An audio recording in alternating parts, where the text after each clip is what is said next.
That summit bringing together an American president leading a deeply divided country with a Russian leader who, until recently, has enjoyed solid support at home.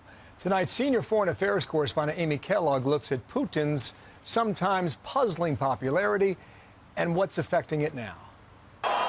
Vladimir Putin rode to power for a fourth term as president in March with his biggest election victory ever. In his nearly 2 decades at the helm, he has lifted Russian living standards and many will tell you restored pride in this country, standing up to the West, taking back Crimea, and asserting himself as a major player in global politics, particularly through his intervention in Syria.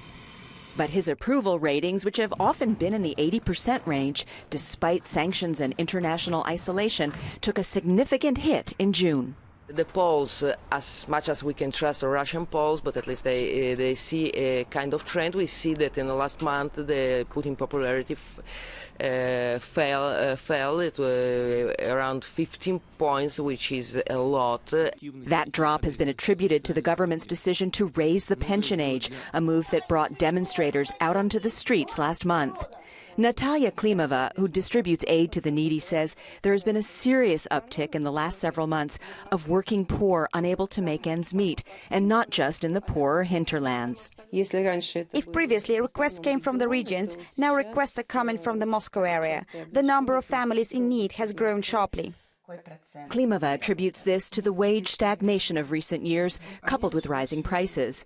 But if the economic situation is getting worse for many, people say the majority put up with it because it is still much better than in Soviet times or the chaotic 90s. But a recent poll indicated 1/3 of young Russians would like to move abroad. Russia is experiencing an unprecedented brain drain right now. We've only seen the likes of it in the 1990s after the collapse of the Soviet Union. While Russians have largely supported Putin's increased military spending and adventures abroad, focus groups show they are now clamoring for more money to be spent on social programs and development for Russians. Many say that Russian nationalism, particularly in the wake of a successful hosting of the Soccer World Cup, is resurgent. But with certain economic indicators, the question of whether Russia is on the rise or in decline remains an open one. Bill? Amy Kellogg, thank you. In Moscow tonight.